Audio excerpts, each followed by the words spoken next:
Porque usted estuvo mucho en facultad, ¿no? Sí, sí, Estuvo- hasta que me jubilé. Claro.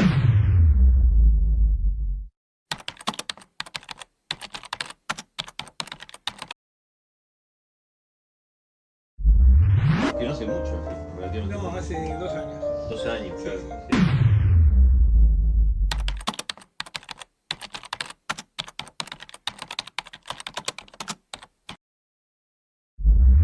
Sí. Porque tuve todas las postergaciones y prórrogas posibles. Habida y por haber, lo querían mantener Sí, todo. no, era yo que quería y me aguantaban.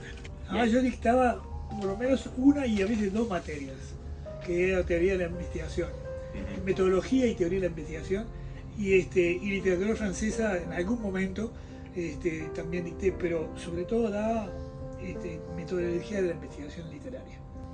Y eso me permitía además, porque mi formación no está tan orientada hacia una especialidad como podría ser la literatura francesa o la literatura uruguaya, sino que es metodología de investigación. Entonces manejaba todo tipo de texto, Todo tipo de texto. así que además me gustaba más. Los gurises que tenemos, que son de 17 años, Sí. ¿no? Que yo le decía, le digo, bueno, gente así erudita y que realmente... Yo rechazo la palabra erudito, desde chico odiaba la palabra, porque parece que alguien que acumula muchas cosas. Claro. Y todo lo contrario, además soy distraído, no me importa a veces demasiado la precisión, Claro. prefiero como el contacto, la llegada. La docencia me enseñó mucho también, porque después en la facultad era profesor de metodología de la investigación, pero cuando era profesor de literatura en secundaria, En secundaria. y también en literatura francesa a veces, me encantaba mucho más. Es decir, lo que me gustaba era sobre todo tratar los temas, tratar las obras, y no tanto la metodología de investigación. Claro. ¿Y cómo fue su acercamiento personal Sí. a la literatura capaz primero a la literatura, después al teatro? Sí, el teatro fue una cosa extra por un pedido de Flores Mora, que estaba en Uruguay y necesitaba a alguien para cubrir no sé qué, y me llamó, y él trabajaba en el día, necesitaban un crítico, y entonces me llamó, me conocía de antes, por contactos de la época del IPA, yo hice el IPA y hice humanidades, las dos cosas. Claro. Y me licencié en humanidades, terminé el IPA y fui docente muchos años en secundaria. Me apasionaba dar clases. Te diría que hasta hoy es lo que más me gusta. Y me gustaba más dar clases en secundaria que cuando pasé a la facultad, que las clases en la facultad. Porque la gran diferencia está en que yo daba clases en tercero, cuarto y en los años de preparatorios, y los jóvenes de 15 a 16 a 17 años, que eran los que me tocaban, están en plena edad de crecimiento y de curiosidad y de interés, y era, no sé, aprendía tanto como ellos, era una especie de intercambio permanente, me gustaba mucho, y te diría que lo que más me gusta no es tanto leer, ni escribir, ni nada vinculado con la investigación. Dar clase era como mi actividad preferida. ¿Y cuál es el objetivo último de un profesor? Eso es a nivel personal, no Sí. estaban las preguntas. No estaba, no. El objetivo último de un profesor de literatura cuando entra en una clase. ¿Qué tiene que En primer lugar perseguir? te diría que la enorme ventaja que tiene un profesor de literatura es la materia. Claro. Porque la literatura, ¿con qué trabaja? Con textos que tienen que ver con la experiencia humana. Claro. Eso es la literatura. Claro. Entonces te permite desarrollar lo que quieras y depende mucho de la edad de los alumnos. Yo daba clase en secundaria a nivel de tercero y cuarto de liceo, pero después pasé a la universidad y es un cambio radical, porque en la universidad están atentos más bien al método, a la técnica, a la sabiduría, a la acumulación de conocimientos, al modo de encarar, que a eso ahí me sentía más cómodo. Mientras que a nivel de secundaria, hasta los 16, 17, incluso preparatorios, que al final daba sobre todo en los 2 últimos años, forma parte de la construcción de la personalidad del joven. Claro. Porque está ahí, abierto a todos los campos, todavía no ha decidido ni siquiera su carrera, y absorbe todo, y además se entusiasma, y eso para mí era un ida y vuelta muy enriquecedor. Es decir, yo me divertía en la clase, ¿cómo decirte? Me tonificaba, me daba energía dar clases. Sí, sí. Al revés de lo que pasa cuando no te gusta. Claro. Yo odiaba, por ejemplo, la matemática cuando era joven y nunca pude seguir en serio nada de las matemáticas. En cambio, todas las demás materias, sí, incluso salvaba raspando los exámenes en matemáticas. A pesar de que mi padre es contador y mi hermano también, Fernando, ahora pues, pasó a ser cura, pero antes era, además, maneja las matemáticas mi hermano como loco, es impresionante. Juega además con ellas. Yo tuve como una especie de negación, en cambio, para todo lo que sea el lenguaje, era mi campo. ¿Y recuerda el primer libro que usted leyó? ¿O los primeros libros? Los primeros libros eran en francés, cuando yo estaba todavía en Egipto. Y me acuerdo que eran las series esas de libros, eran todas historietas en francés. Sí, sí. Y después pasé a libros en francés, novelas, sobre todo narrativa francesa y después la española. Pero como nosotros venimos a los 12 años, mi idioma natal es el francés.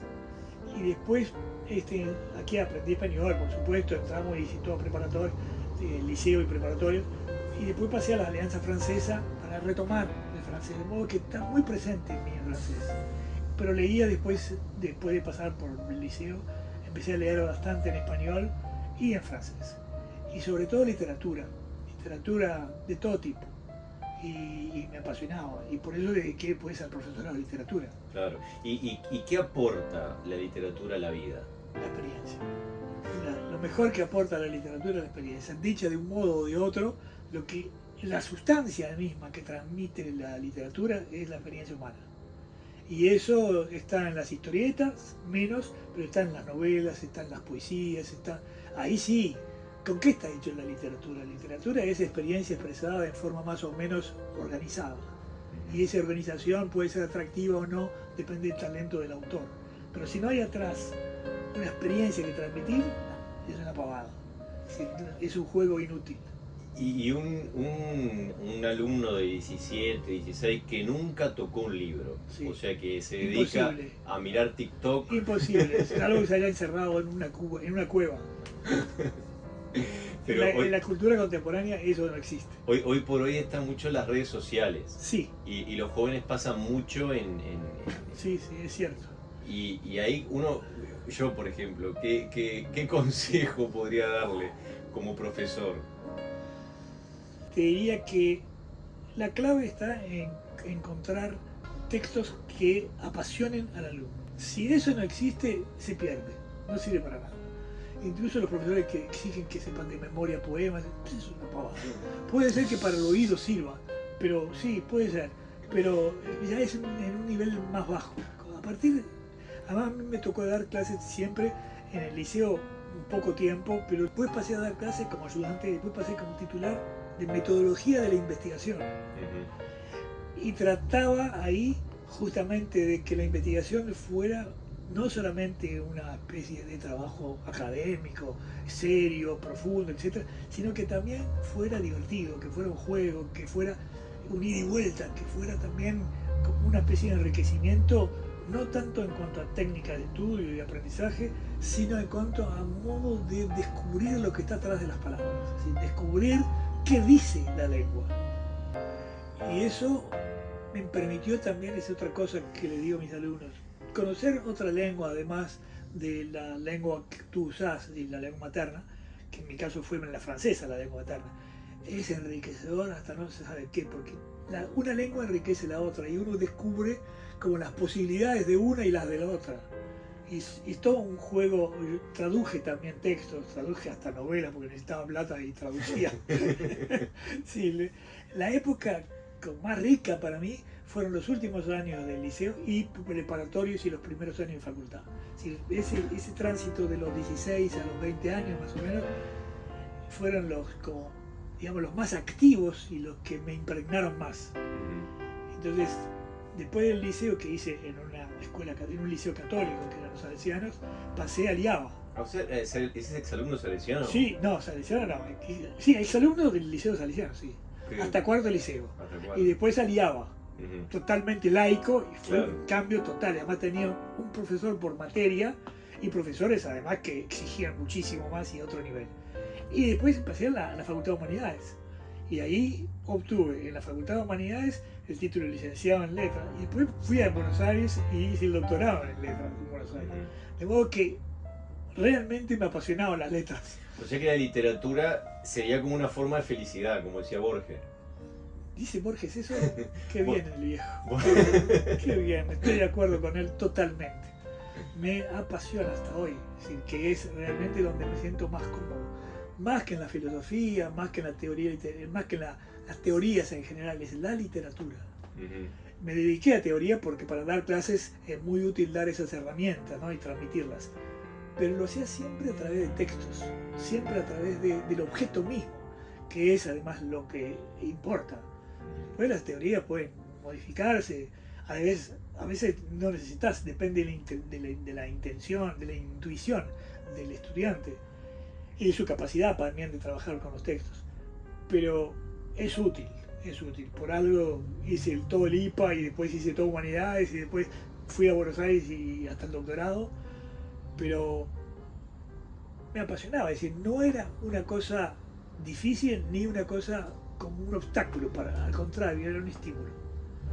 Y de joven escribía también y todo eso, que rápidamente lo abandoné, que escribía algún poema de mandar por ahí, algún cuento, pero me apasionaba más bien la investigación. Pasé del estudio y del aprendizaje de los textos a la investigación y a la docencia. Te diría que la investigación ahora la fui abandonando, en cambio la docencia me sigue apasionando. Y estos textos, porque a veces se pone muy en entredicho y dice, ¿por qué tenemos que dar textos que son del siglo V a.C. cuando uno dice Agamenón, la Ilíada? Por algo siguen existiendo. No cabe la menor duda. Y los propios alumnos, después de las primeras dificultades, eso depende mucho del docente. Si el docente logra que el alumno descubra el valor del texto, ya está. Lo que hay que hacer no es tanto llenarlo de obras, sino lograr que el alumno descubra el valor y la atracción y se entusiasme con el texto. Después todo viene solo, no hay que obligarle a la lectura. Y si lo que le gusta es algo que aparentemente es débil, no importa que empiece por ahí. Y esa energía que el alumno pone cuando le gusta lo que está haciendo es insustituible. Por eso yo estaba contra el estudio de memoria, contra a pasar al alumno a que recite tal poema. Nunca lo hice, ni yo tenía mucha memoria para hacerlo, así que sabía que odiaba eso. En cambio, la capacidad para ver hasta dónde llega el texto, para comprometerse con el texto, porque la literatura solo vale si te toca en la experiencia propia. Si no te toca, si no te modifica, bueno, es nada, es entretenimiento, como si jugaras a algo y después te olvidas. Incluso el juego te diría que si lo haces con pasión y con interés, te transforma. Sí. Y te transforma no solamente en la habilidad para el juego, te transforma incluso en la sensación propia de manejar una especie de habilidad para algo. Que eso te hace crecer también. Y la literatura te hace crecer en la experiencia humana. Entonces, por eso la literatura además es muy privilegiada para un profesor. Porque ¿qué es la literatura? Es experiencia humana transmitida a través de un texto atractivo, en cualquier lengua. Atractivo quiere decir que logre despertarte asociaciones ricas, que te despierte en tu propia experiencia y te enriquezca y te haga comprender tu propia experiencia. Porque la literatura es experiencia escrita. Si no es eso, tirarla a la basura. Si es historia, por algo existe la diferencia entre historia y literatura. La literatura es experiencia escrita, convertida en texto. Y convertida en un texto que logre atraparte. Pero no por el lenguaje, que también importa, sino porque la experiencia que el lenguaje transmite toca tu propia experiencia de vida. La literatura tiene que ver con la vida, no con las letras solamente. Como el lenguaje. Es como un lenguaje afinado, digamos. Es afinado en cuanto a su capacidad de multiplicar los sentidos, de multiplicar las interpretaciones posibles y de multiplicar el contacto con la experiencia. Es eso. Si no es eso, tirarlo a la basura. Si es meramente anécdotas que no te tocan, si el texto no toca tu propia experiencia y no te mueve de algún modo, incluso para rechazar, no es literatura. Por eso uno se puede decir cercano, o se puede sentir cercano a Cervantes, Por o supuesto. cercano a Dante, Sí, o sí. cercano... La literatura, te diría que incluso cuando es traducida, si es un buen traductor, toca las experiencias de vida. Algunas que no tienen de pronto nada que ver conmigo, pero te interesan porque te enriquecen.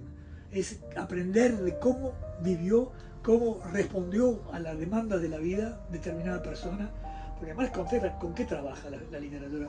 Con las experiencias de vida. Con las experiencias. ¿Sí? Incluso si haces textos de total, por ejemplo, imaginación, ficción, siempre esa ficción retoma la experiencia humana. Si no arraiga en la experiencia humana, es un pasatiempo que se va, no queda.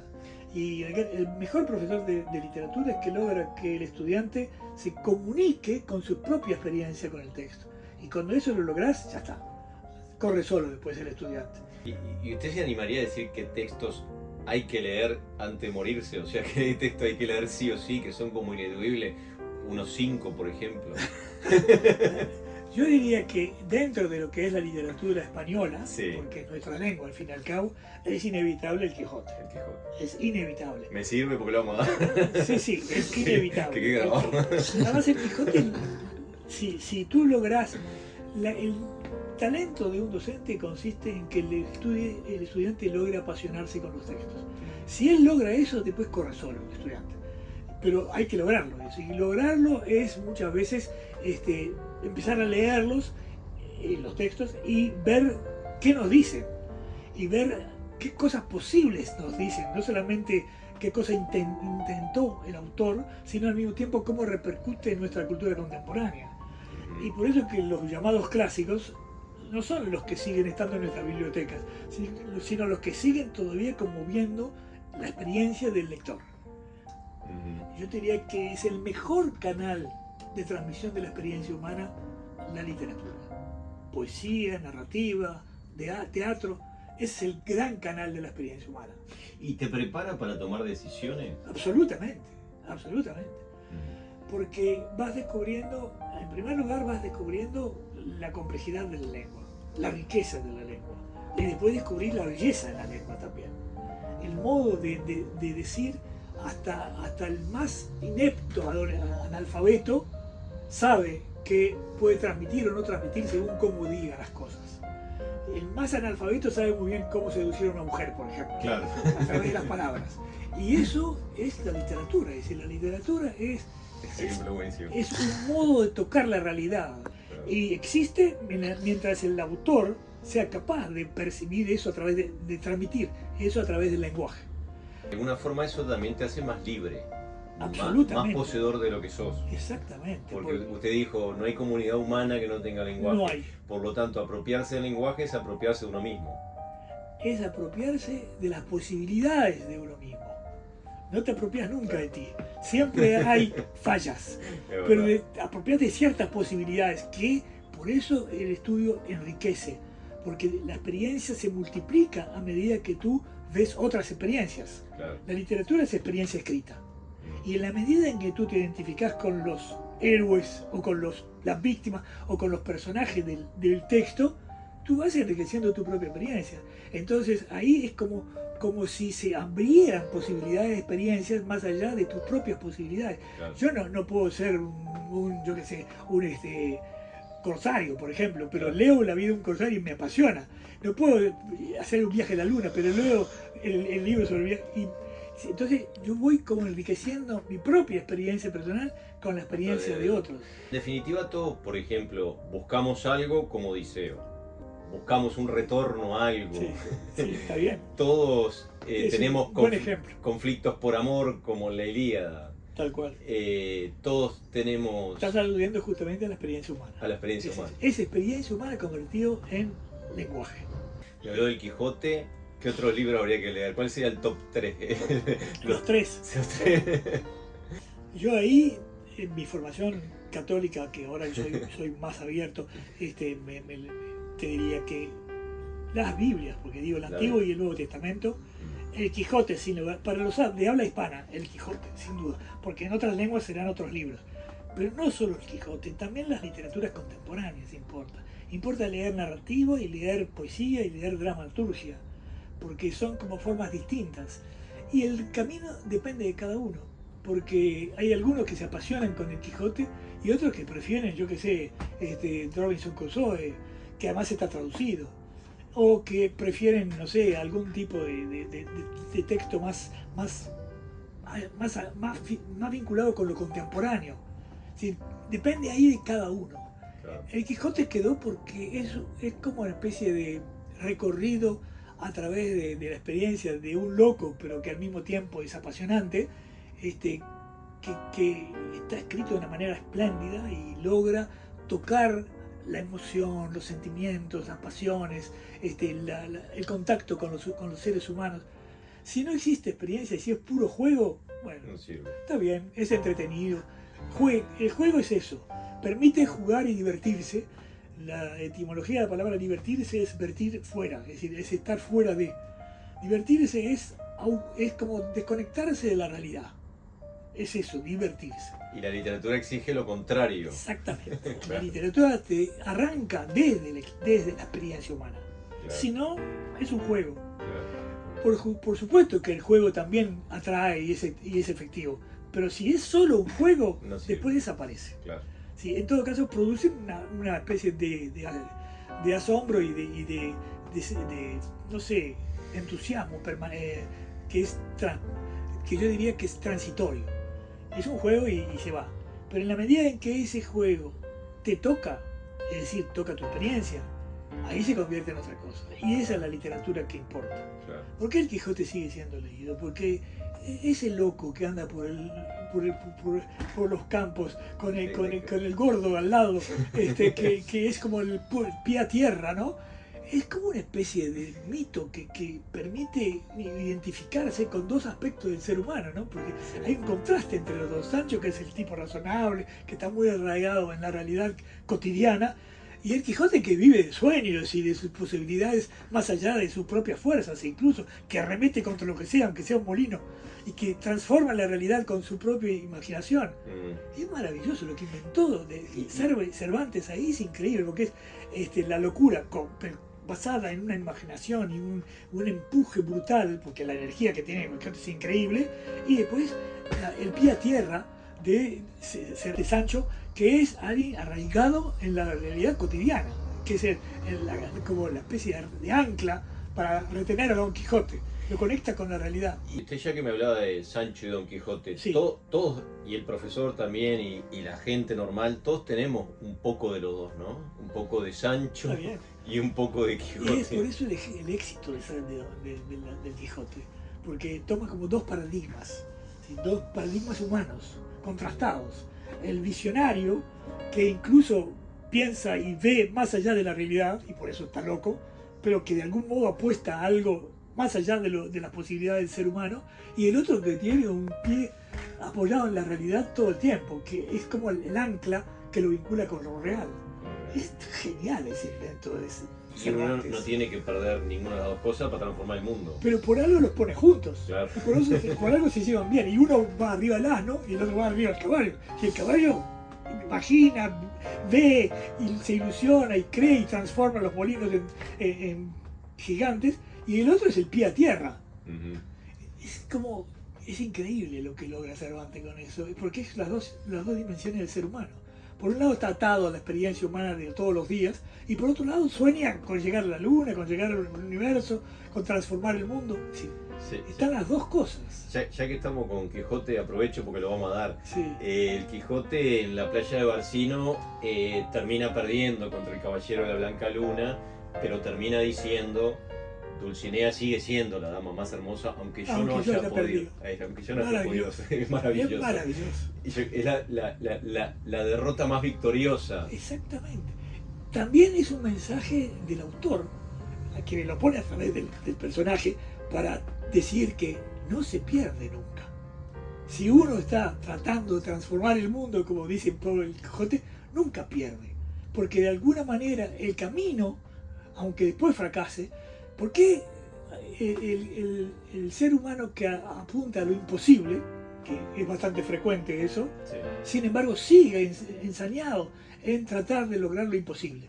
porque ese es su motor, porque de alguna manera eso es lo que lo convierte y lo enriquece en un ser humano que no se limita a la experiencia cotidiana o saca de esa experiencia cotidiana algo que va más allá y que de alguna manera lo construye, le permite enfrentar mejor el mundo real y le permite, a pesar de que las ilusiones no son reales, le permite mejorar su propia identidad y su propio modo de relacionarse con el mundo y con los seres humanos. Es decir, de alguna manera, más allá de que Don Quijote estaba loco y más allá de todo eso, todos admiramos esa especie de empuje que tiene y que lo lleva a realizar hazañas, entre comillas, imposibles. Pero de algún modo está también contagiando al lector para que él también intente lo imposible. Y ahí no me acuerdo qué poeta dice eso, que nunca alcanzamos lo imposible, pero es el camino para llegar a una mejor realidad. Claro. Es un modo de transformar algo de lo que nos toca. Y el hombre que no transforma el mundo que lo rodea, el que se limita solamente a sus posibilidades, pierde hasta su condición humana. Se limita a responder a los estímulos. En cambio, el hombre que apunta a lo imposible, bueno, va a transformarse él, va a ser mejor hombre, digamos. ¿Qué quiere decir eso? Quiere decir que su contacto con la experiencia y con el mundo va a enriquecerlo. Va a tener un contacto más rico con el mundo que lo rodea y con su propia experiencia. El mundo y los seres humanos. Esta es una duda personal. Tal vez el hecho de que Don Quijote muera cuerdo, no muera loco, ahí también hay un mensaje de Cervantes como diciendo, cuerdo no vale demasiado la pena vivir. Yo diría que no, está también apuntando a que la trayectoria de un loco termina convirtiendo en una conciencia cuerda. La cordura consiste en haber hecho toda esa trayectoria. Ah, eso nunca lo había pensado. Es en eso, me parece que más bien apunta Cervantes. Y no te olvides que él era cristiano. Sí.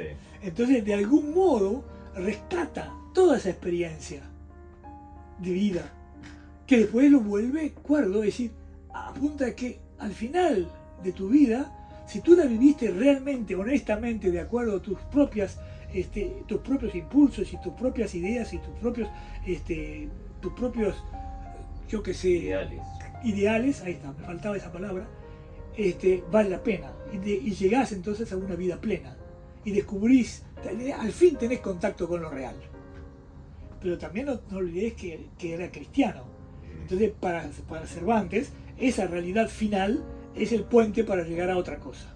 Es como una especie de estado superior del ser humano, si es que él creía, y si era cristiano, y en esa época en España era muy difícil no serlo, piensa en que eso es una acumulación de experiencia que te permite llegar al fin a lo real. Entonces la muerte ya no es una pérdida, ya no es el fin de todo, es como que al fin llegaste a la realidad. De una manera totalmente narrativa y imaginaria, porque hay ahí molino que él de río que intenta vender, hay como una locura en el medio. Y es una locura muy simpática, porque además se juega en cada cosa. Si Don Quijote no se jugara en cada cosa, ya no sería interesante. Lo interesante es que está realmente loco y cree en cada cosa que hace. Y después llega como una sabiduría. Y que lo convence a Sancho de que termina contagiándolo. Sí, lo termina contagiando. Claro. Ese es el juego, ese es fantástico, es fantástico. Jorge Albistur citaba, no me acuerdo a quién, que decía como que nosotros no leemos al Quijote, el Quijote nos lee a nosotros y que nosotros estamos en ese libro. Sí, es así, es la experiencia humana y más traducido. Sí. De modo que realmente ahí hay, y la Biblia que es experiencia humana, es la vida de un hombre que empezó a transmitir determinadas cosas y que buscaba transformar el mundo y que además se decía hijo de Dios. ¡Pah! Hay que atreverse. Y marcó toda la cultura occidental. El antes y el después. Sí, en todos los países, pero en Occidente, porque hay otras, pero que están muy alejadas. China es otra cosa, la India es otra cosa, sí. Pero tendrán sus propios textos. Ya que me citó al Cristo, sí. ¿Jesús tenía razón? ¿En qué? En todo. Yo diría que en todo. Yo fui católico ferviente durante muchísimo tiempo, yo te diría que hasta los 25, por ahí, 20 y pico, cuando empecé a probar otras cosas, me hice socialista, me hice de todo, me interesaba la cultura, me interesaba la política y empecé a cuestionar mis creencias religiosas de adolescente y de niño, porque mi toda mi familia era católica, pero después empecé a descubrir que en realidad la construcción de las religiones, en todas, no me referiría solamente al catolicismo. El catolicismo es quizás la más poderosa, sí, y en todo caso la que nos toca a nosotros, ¿no? Que vivimos en países de cultura, digamos, claro, de cultura impregnada del cristianismo de algún modo. Eso marcó a todo Occidente. Pero los chinos también tienen sus creencias. ¿Pero por qué? Porque la interrogación sobre el motivo y el sentido de la vida es la que se hace todo hombre. Apenas empieza a reflexionar en serio, apenas pasa la adolescencia, se empiezan a preguntar, ¿esto para qué es? Claro. ¿Qué sentido tiene? ¿Qué nos espera? Y las religiones son respuestas, diferentes de acuerdo a las culturas, y quizás la más poderosa de esas respuestas sea el cristianismo, justamente. Por algo existe con variantes casi en todo el mundo. Después están las religiones orientales, que son muy diferentes, pero de algún modo son también formas de tratar de buscar el sentido de la vida y de la muerte, claro, que es la gran interrogante. Sí. Y ya que me habla de sentido, sí, yo prometo que dentro de poco, pero estoy reentusiasmado con usted. Sí, yo conmigo también. No, por los temas, digo, no por mí. Ya que me habla del sentido de la vida, el conocimiento le puede llegar a dar, la literatura le puede llegar a dar sentido, o el conocimiento en general, a la vida.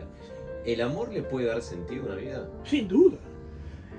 La literatura es experiencia transformada en lenguaje. Y el amor es la experiencia más intensa que tiene el ser humano. Hay una sola más fuerte, la muerte. Tremendo. Pero la muerte te acosa, llega a enloquecerte, etc. Pero es como termina, de alguna manera se cierra y de alguna manera también no te da respuestas. En cambio, el amor te enriquece. Entonces, si tú dejas que te predomine el miedo a la muerte y la obsesión de que vas a morir, terminás perdiendo experiencia humana. En cambio, en la medida en que tú seguís creyendo en transformar esa experiencia humana en algo enriquecedor, no solo para ti, sino también para los demás, entonces vas de algún modo enriqueciéndote. Y yo te diría que todas las religiones lo que intentan es dar respuesta a para qué es la vida. ¿Para qué es la vida? Y el cristianismo, por eso es la religión más difundida en el mundo, es una formidable interpretación de qué sentido tiene la vida. Porque apenas pasás de la adolescencia, empezás a preguntarte qué sentido tiene, porque también empezás a descubrir lo que es la muerte. Mientras el niño es niño, los padres se cuidan de que no lo afecte demasiado. La muerte casi no existe. Claro, y tratan de que no tenga demasiado cerca las muertes que van ocurriendo a medida que uno crece, ¿no?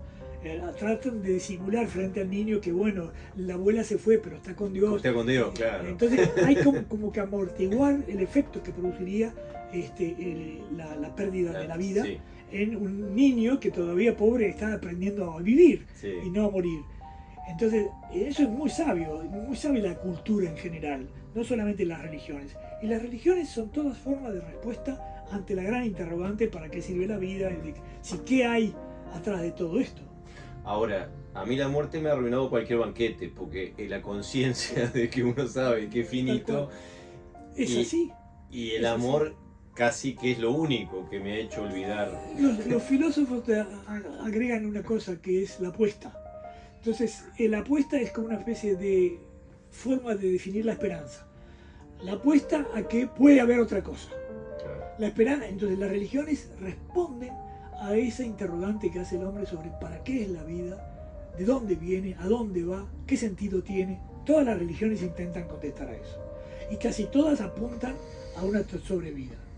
Es como la gran interrogante, pero también es la gran respuesta. Son formas de responder a esas interrogantes que no podemos responder, porque nadie que haya muerto puede volver, aunque algunos sí parece estar testimoniado que han vuelto. Si tú lees los evangelios, por ejemplo, sí, e incluso los no católicos leen los evangelios y quedan bastante impactados, sí, porque allí hay como transmisión de experiencia, no solo durante la vida de Jesús y hace milagros y todo eso, sino que después viene y reaparece y y consuela a los apóstoles. ¿Qué es eso? Yo tenía un profesor que era totalmente agnóstico, ¿sí? No creía que fuera posible demostrar nada de todo lo que fuese más allá de la realidad tocable y entendible y al alcance nuestro, y decía, con respecto a los evangelios, bueno, ahí sin duda pasó algo. No sabemos bien cómo fue eso, porque hay muchos testimonios de lo que fue Jesús, de lo que fue su muerte, de lo que fue su resurrección, del encuentro de él con los apóstoles después de su muerte. Y eso es una interrogante que está testimoniada por varios, pues está el Evangelio de San Juan, el de Lucas, el de Mateo. Es decir, que hay como testimonio de que eso ocurrió. Y esa es la gran esperanza, que la vida no termine simplemente en la muerte, sino que es un paso para otra cosa. Yo te diría que pasé por todos los estados. De joven era católico fervoroso, hasta llegué a ser monaguillo, me gustaba porque me divertía, pero no porque creyera más o menos, era muy divertido. Pero después pasé a la facultad, primero a Liaba, preparatorio, después a la facultad, y empecé como a dudar y me volví agnóstico, es decir, que no se puede conocer. Y entonces la religión católica me pareció, bueno, una religión entre otras, como una respuesta comprensible y muy sostenida y muy atractiva frente al gran interrogante. Y ahora te diría que estoy en la etapa en que ya no opino, no sé si es verdad que después de la muerte hay una especie de resurrección o una especie de sobrevida, pero sin duda que eso no puede discutirse que existió. Es decir, que hubo un ser humano que fue crucificado y que transmitía tal mensaje, etc. Y ahí aparece la segunda pregunta que yo me hago. Pero también crees en que es verdad que se apareció a los apóstoles atravesando las puertas después de su muerte y que les dio como una energía para ir predicando por el mundo. Y ahí me pregunto, sí, si eso fue verdad, entonces hay esperanzas. El cristiano verdadero que cree en algo que de ser verdad restituye y crea una justificación para toda la humanidad, no solamente para el católico. Total. Y es una esperanza fantástica, a tal punto, si non è vero, ben trovato, dicen los italianos. Es decir, sin duda que es un instrumento maravilloso para vivir la vida de manera digna y interesante y con esperanza. Es como una esperanza que transmitió a todo el universo, sobre todo a través de las iglesias cristianas, no solo la católica, las cristianas en general que creen en eso, que le dan como una explicación y una justificación de para qué es la vida. Igual creo que también Unamuno decía que si lo que no se espera es la nada, hay que vivir de tal forma que eso parezca una injusticia. Tal cual, está perfecto. Unamuno en eso es un gran filósofo. Sí, yo lo estimo mucho. Y él era muy escéptico. Muy escéptico. Muy escéptico. Era no declaradamente ateo, porque el ateo, por lo menos el ateo intelectual, dice, no puedo decir que no existe Dios. Claro. Y el ateo dice que no, ateo, ¿no? Claro. No Dios. Yeah. Y en cambio tendría que decir que no sé.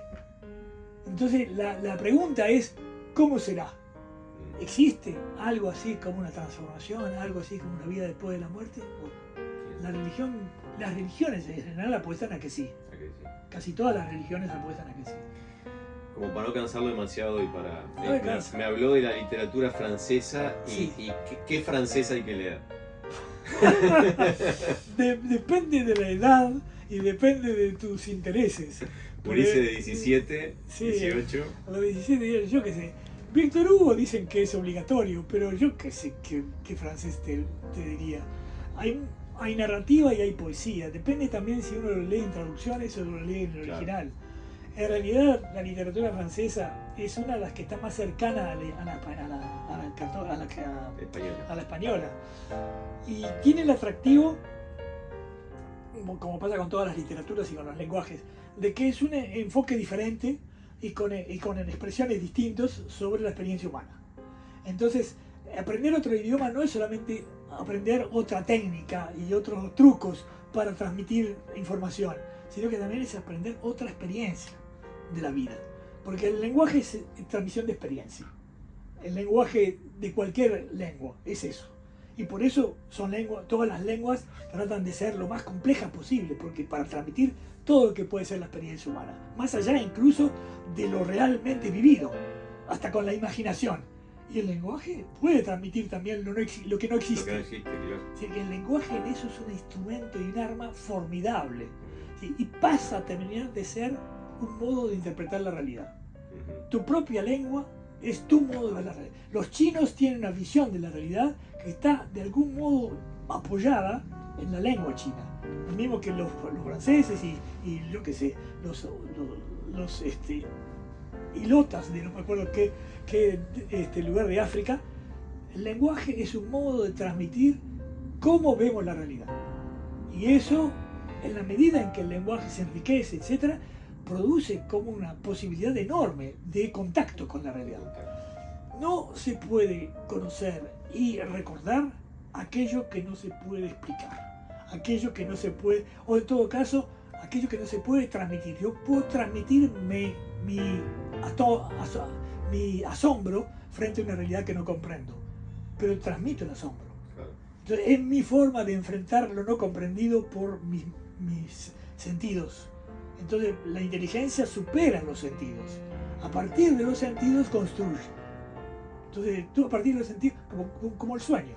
Tú empezás a soñar y soñar con seres humanos y todo. Sí, vas construyendo imágenes, pero los sentidos de algún modo nos permiten tocar los diferentes aspectos de lo real. Pero ¿qué pasa con eso después? Yo puedo creer que la vida termina en la muerte porque además la veo y he tenido muerte, etc. Pero creer en una ultra vida, ahí ya aparece la apuesta. Por eso Sartre habla de la apuesta, la religión como apuesta a un sentido. Y las diferentes religiones todas apuestan a darle un sentido a aquello que no podemos comprender, que es para qué es la vida, qué significa la muerte, qué pasa después de la muerte. Cómo eso que se convierte en polvo, porque al final después de años es puro polvo y huesos, pudo convertirse en un ser que mantiene algo así como, no sé, la memoria, la conciencia. Sí. Y eso es la apuesta de todas las religiones. Y si no, como Quevedo, polvo serán, más polvo enamorado. Maravilloso, maravilloso. Sí, maravilloso. La última va por el lado del teatro. Yo fui a ver Las Brujas de Salem hace poquito con unos gurises de sexto año. Y veo que se está utilizando muchísimo en teatro ahora la pantalla. Además. Esas cuestiones de pantallas, recursos audiovisuales, a veces micrófonos. Sí, sí. ¿Al teatro lo enriquecen o lo desvirtúan? Las dos cosas.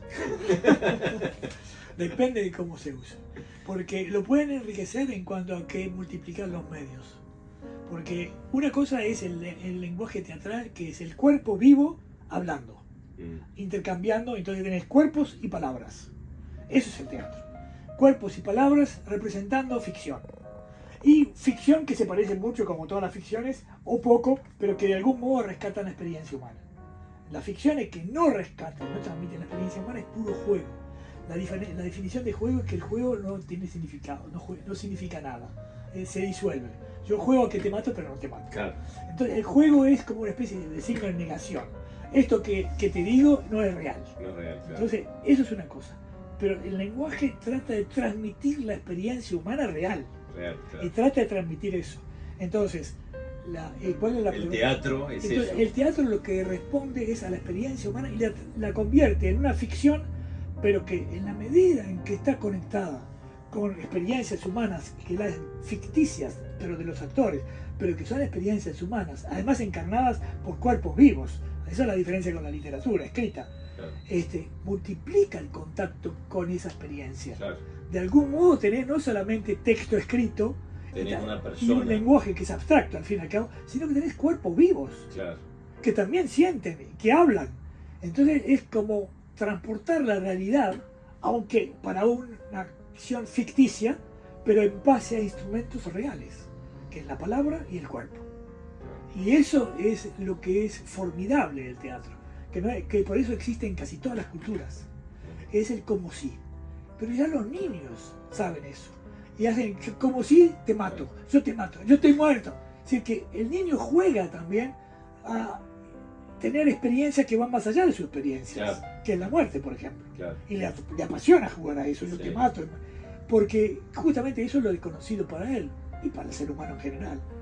Es como el juego es una forma también de dialogar con los problemas de la realidad, Ahora, que no podemos comprender. por un momento en el teatro, como tenés que suspender la incredulidad. Es básico, es Claro, básico, claro. pero siempre existe. Sí, el espectador es consciente de que eso es pura ficción. Y de que ese no es el príncipe de Dinamarca, puede ser mi vecino. Sí, exactamente. Pero al mismo tiempo, en la medida en que eso lo toca, porque es ficción, pero lo toca, lo mismo que cuando lees literatura, con la diferencia que el teatro usa los cuerpos humanos Claro. y la voz humana en vivo. Claro. Entonces es ficción, pero es ficción basada en cuerpos reales. Ujú. Entonces tiene un alcance más directo con la propia experiencia. Porque el actor está ahí en cuerpo y alma. Y en cuerpo vivo, cuando se arrodilla, cuando se golpea, cuando grita, ahí está gritando en serio. No es solamente una lectura. Claro. Entonces ya no es solo lenguaje, es lenguaje y cuerpo. Y cuerpo. Y el cuerpo, algo más real que el cuerpo, no existe. Claro. Y entonces eso es una transmisión de experiencias de todo tipo a través de una ficción. Y yo te diría que es el gran instrumento que aporta la ficción. No podemos nosotros vivir la vida de Don Quijote ni vivir la vida de los grandes héroes, pero nos identificamos con ellos y eso enriquece a través de la ficción nuestra propia experiencia de la realidad. Porque ese actor, perdón, ese personaje, no solo el teatro, ese personaje en el teatro o en la narrativa tiene experiencias humanas, ficticias todas, pero que son parecidas a las que yo experimento o a las que quiero experimentar. Y entonces va enriqueciendo mi experiencia fuera de mi experiencia real. Ujú. Tengo contacto con otras experiencias que enriquecen mi propia experiencia de la vida. Y entonces ahí se multiplican las posibilidades de tu propia vida y de tu comprensión del mundo. Eso es lo que produce la literatura. Sí, sí. La última que le voy a hacer tiene que ver con una cosa de su experiencia docente y de Sí. trabajar con... El otro día un alumno me contó que se había enamorado. Qué bien. ¿Qué edad? 17. Y yo... Segundo preparatorio. Sí, sí. ¿Y qué consejo se le puede dar a un adolescente enamorado a esa edad? Yo te diría primero, escuchemos bien la palabra. Enamorado quiere decir alguien que cayó en el amor. Sí. Enamorado. Cayó en el amor. Por lo tanto, si está enamorado, y él entiende muy bien la palabra, porque la palabra ya lo dice todo, está como dándole una enorme importancia a un cuerpo fuera de él. De alguna manera te diría que es la experiencia más importante del ser humano. Porque en amor parece insistir en que uno siente amor, enamorado. Pero al mismo tiempo el amor es la proyección hacia otro ser que te produce una especie de sensación especial, Sí. nueva, distinta, que te transforma, que te alegra aunque estés triste, Sí, que te totalmente. transforma, que te Sí. modifica, querés lucirte. Sos Sí, el rey del corso. claro, y al mismo tiempo le das a esa otra mirada, sí, que multiplica no solamente tu mirada hacia el otro, que me parece hermosísima y parece que es feísima, pero me parece una maravilla de inteligencia y no es así. Sí, yo proyecto y construyo, pero al mismo tiempo hay una respuesta. Sí, en la medida en que hay una respuesta, se convierte eso en un acrecentamiento, digamos, de la experiencia humana, porque es otro ser humano que también es inteligente, que también usa el lenguaje, que también puede transmitir experiencia humana. Entonces confronto mi experiencia humana con la de otro, encuentro similitudes, coincidencias, diferencias, pero al mismo tiempo, si es una mujer, mucho más todavía, Claro. porque es un cuerpo distinto. Entonces, y por algo que hasta los animales tienen esa diferencia, y se olfatean, y se siguen, y se relacionan, y hay como una especie de descubrimiento de mí mismo en el otro. Y el otro, en la medida en que piensa en mí, me construye. Sí, la posibilidad de construcción de tu propia identidad depende mucho de la mirada ajena. La mirada del otro te convierte en un ser humano más consciente de sí mismo. Mientras que si no existiera otro que te diera eso, te convertís en un tipo inquieto y de alguna manera inseguro, Inseguro. que no sabe bien qué efecto producen los otros. Claro. El otro es como una imagen, no de mí mismo solamente, sino de mi existencia. Esto existe. No solamente de cómo soy, de mi existencia, en primer lugar. Sí. Y después de cómo soy y todo lo demás. Y yo voy acomodando, incluso si me enamoro, mi propia existencia y mi propio carácter al deseo del otro, para coincidir con él. Claro. Y de ahí la cosa enriquecedora del enamoramiento. En el enamoramiento apostás a que el otro de algún modo te va a aceptar y te va a, no sé, de algún modo va a responder a ti. Claro. Y al mismo tiempo tú, al proyectar en el otro lo mejor, vas idealizando al otro, el otro te idealiza a ti, y eso produce un nexo formidable, Sí. porque es una confirmación de tu propia existencia, para empezar. Es casi un milagro. Es un milagro, es un milagro, porque no hay cosa más enriquecedora, porque el primer contacto del niño con los padres es esa, va descubriéndose a sí mismo en el contacto Claro. verbal y también a través del contacto físico. Mm. Se va descubriendo sus límites, sus posibilidades, y el lenguaje es el más formidable de los instrumentos para el conocimiento propio.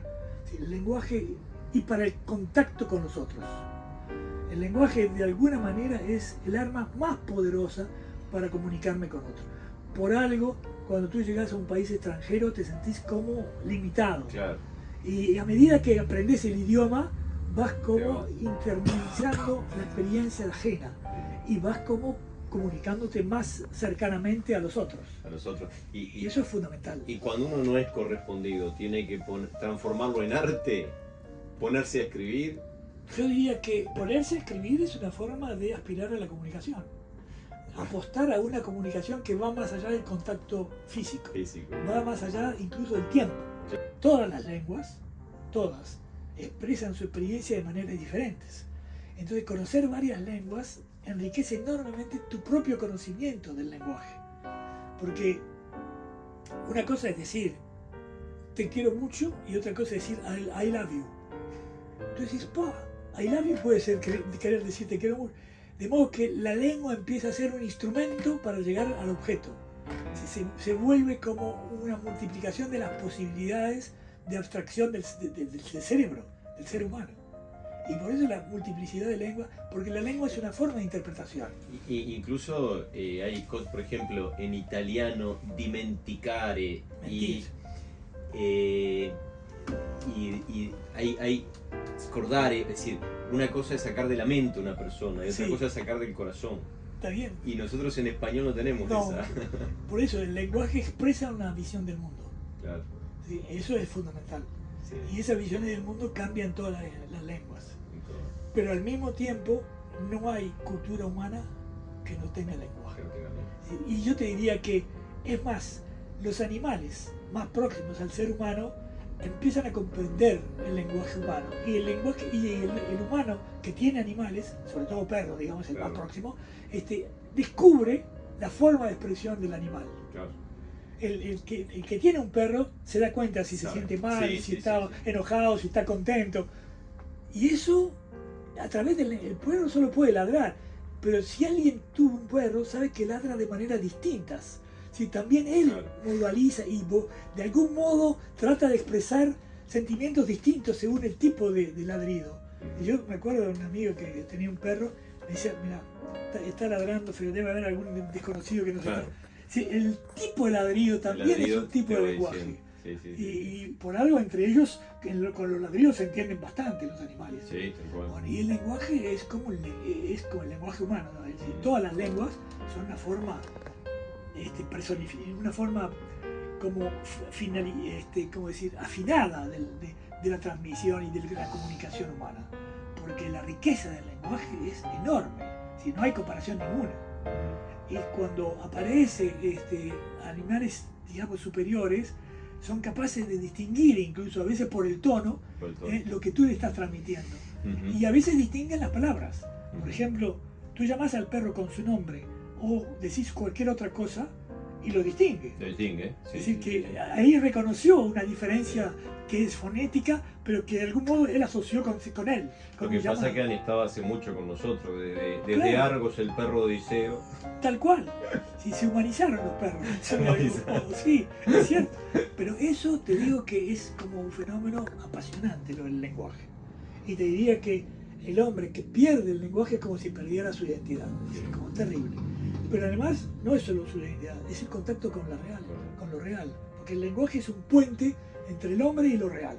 Entonces yo tengo un modo de acceso a lo real. Y de acceso de lo real en sus detalles. Entonces aparece la complejidad del lenguaje. Claro.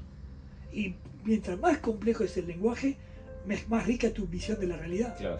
Y por eso los lenguajes contemporáneos son inabarcables prácticamente. Y por eso el juego con el lenguaje de los escritores es formidable, porque trabajan con el lenguaje que es transmisión de experiencia. Claro.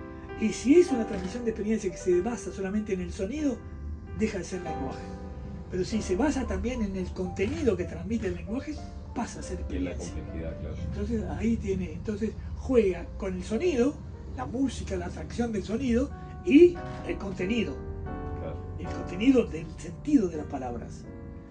Y ahí el valor de la literatura oral Claro. y de la literatura escrita también, porque cuando tú lees, estás leyendo lo que pensás de algún modo sonoramente. Si la lectura es una lectura con la mirada, pero al mismo tiempo apela a lo que tú conoces. Y por eso la comunicación humana en vivo es insustituible. Claro. Por eso la ventaja del teatro sobre la literatura Sí, escrita. claro. Porque ahí están incorporados los cuerpos que hablan. Profesor, usted sabe que los griegos diferenciaban dos tiempos, el cronos y el kairos. El kairos, que era el mejor rostro del tiempo, la mejor cara del tiempo, el tiempo, la oportunidad, el tiempo que no pasa. Para mí, esta charla con usted, que lo he querido sin conocerlo, ha sido un kairos. Ha sido algo que me va a quedar para toda la vida. No me olvido del kairos. Porque realmente escucharlo, pasó 1 hora y cuarto y para mí no pasó ni 5 minutos. Sí. Y eso creo que forma parte Siempre lo mismo. Gracias de a lo ti. y lo que yo le iba a pedir, ya que abusando de Sí. su paciencia, es que si le quería decir algo a los compañeros de Facundo, que son los que van a recibir este mensaje, que es el quinto H... No, CSH2. CSH2, Humanístico 2. Excelente, yo seguí humanista. El antiguo humanístico. Si le quiere decir algún mensaje a ellos, A los dígale. alumnos. Bueno, que disfruten de la vida porque están en lo mejor de su edad. En primer lugar, que disfruten con prudencia, o sea, que no le cueste, claro, la vida, pero que disfruten la vida, que aprovechen las experiencias que viven ahora, que disfruten de las comunicaciones que tienen con enorme facilidad en la juventud con otros jóvenes de todos los sexos, y que crean también la posibilidad de enriquecer la propia experiencia con las lecturas, porque en eso tiene la ventaja la literatura. La literatura habla de la experiencia humana. Ninguna otra materia tiene que ver tan directamente con la experiencia humana. Porque ¿qué se cuenta en la literatura? La vida de seres humanos. Y para bien o para mal, pero son vidas de seres humanos. Y de seres humanos elaboradas a partir de un texto que es transmitido a otros para que vean y se identifican y puedan enriquecer su propia experiencia a través de la de otros. Y eso es un enriquecimiento que ofrece todo tipo de contacto con otros seres humanos. Y la literatura lo que hace es ponernos en contactos con experiencias de otros. De modo que apoyo la literatura como una materia central. Suerte con eso. Pero qué espectacular, la verdad. Genio, genio.